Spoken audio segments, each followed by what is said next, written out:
ṣiṣẹ́ fún ìwẹ̀nùmọ́ ẹ̀mí wa. Olúwa fi lé wa pẹ̀lú wa. Ká ṣiṣẹ́ fún ìjọ Jèhófà. Ká sì rántí ọ̀run bímọ. Ká ṣiṣẹ́ fún ìwẹ̀nùmọ́ ẹ̀mí wa. Ká sì rántí lélá lókè ọ̀run. Ká ṣiṣẹ́ fún ìwẹ̀nùmọ́ ẹ̀mí wa. Ká sì rántí lélá lókè ọ̀run.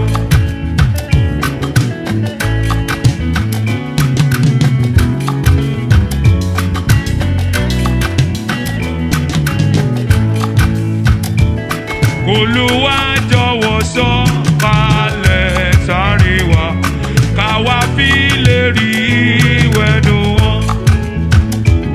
Mákẹ́ mímọ́ jọ̀wọ́ ràn wá lọ́wọ́, kúrò nínú ìdánwò ayé,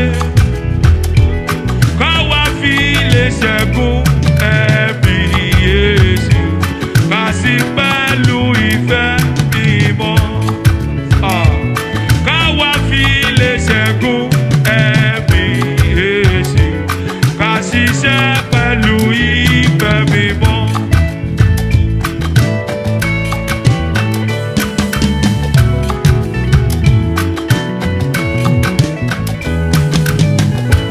Listen to this.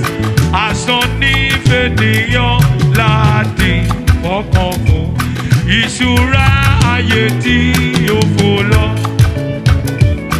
Ó yẹ ká wá péjọ ká ṣiṣẹ́ iṣẹ́ tí Kristi rán wa.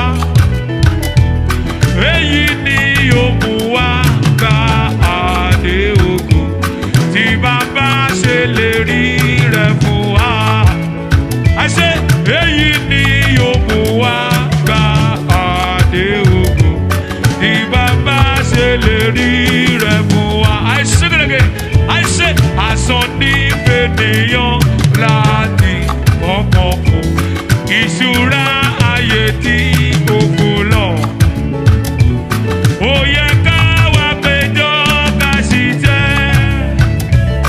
iṣẹ́ tí Kristi rán wa.